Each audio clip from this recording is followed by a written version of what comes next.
नमस्ते। Hotline news के लिए मैं संजय शाह मुंबई से, और हम बात करने वाले हैं धारावी के रीडेवलपमेंट की।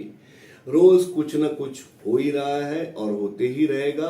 कभी कोई उसका विरोध करेगा, कभी कोई उसकी फेवर में बात करेगा, लेकिन सबसे बड़ा सच, सबसे बड़ी फेवर इस प्रोजेक्ट को कौन कर सकता है, वो है खुद धारावी वासी।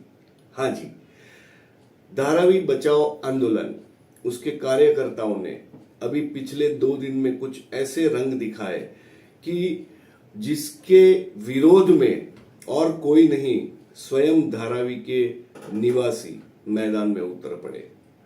मामला कुछ ऐसे हुआ कि वहां पे चल रहा है हर घर का, हर जगह का, हर झुग्गी का सर्वे, और इस सर्वे के लिए जब धारावी के प्रोजेक्ट के, रीडेवलपमेंट प्रोजेक्ट के कार्यकर्ता इन झुग्गियों में जाता है, धारावी वासियों से मिलते हैं, तब उनके काम में रोड़े डालने की कोशिशें चलते रहती है। अब इसी कोशिश के अंतर्गत मंगलवार को एक माजरा हुआ।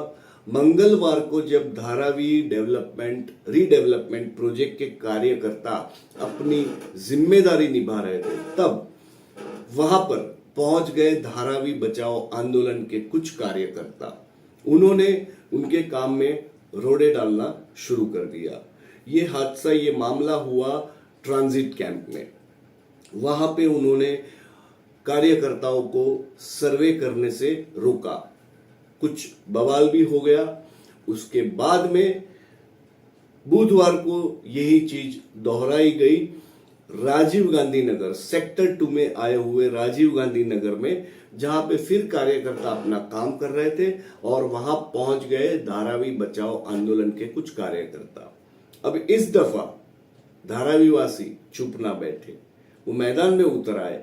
उन्होंने ऐतराज जताया कि आप इन्हें सर्वेक्षण क्यों नहीं करने देते।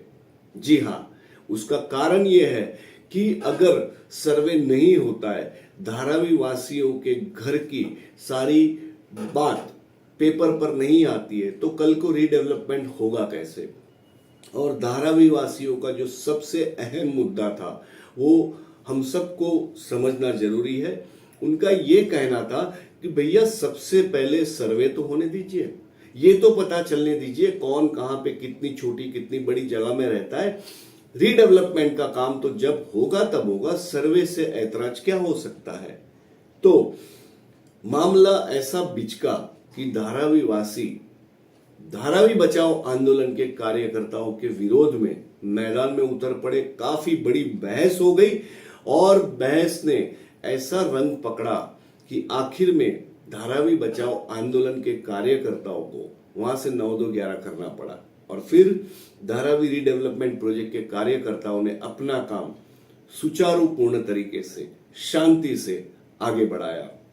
दोस्तों, ये हरकतें, अगर आपको किसी प्रोजेक्ट के सामने ऐतराज है, आपत्ति है, तो ये कोई तरीका तो नहीं हुआ कि आप जो सटीक तरीके से चलने वाला काम है उसे भी रोक दे, उसमें रोड़े डाले, और कोई बंदा जो अपनी जिम्मेदारी निभा रहा है, अपना काम कर रहा है, आप उन्हें अपना काम भी ना करने दो।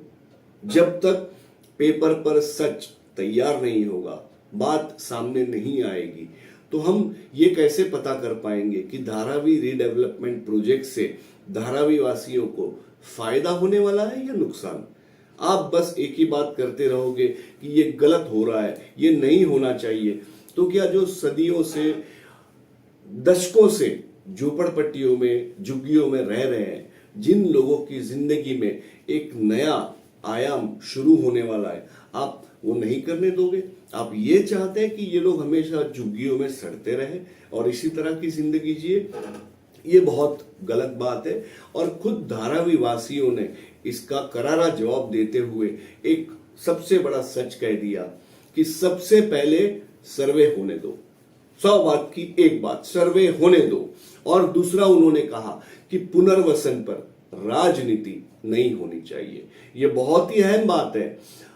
अगर देश में, अगर शहर में, अगर धारावी में कुछ विकास की बातें हो रही है, कुछ विकास के काम हो रहे हैं, तो हर काम के पीछे, हर बात के पीछे राजनीति लाने की क्या जरूरत है?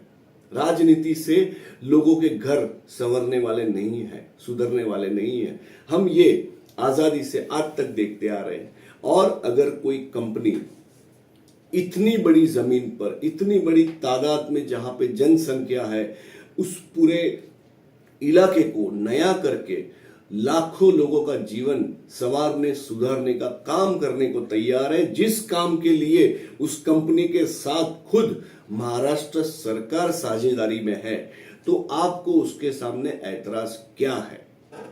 दूसरी बात, अब तो फिलहाल तो सर्वे चल रहा है और ये प्रोजेक्ट अगर सिर्फ धारावी वासियों का पुनर्वसन सोचे तो वो भी 7 साल चलने वाला है। उसके बाद में उस जमीन में जो रिक्त जमीन होगी, वहां पर कुछ नया विकसित करने के लिए और 10 साल चाहिए।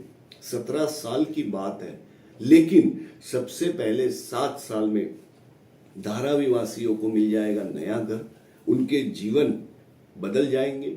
और उसके लिए डेटाबेस चाहिए, जानकारी चाहिए।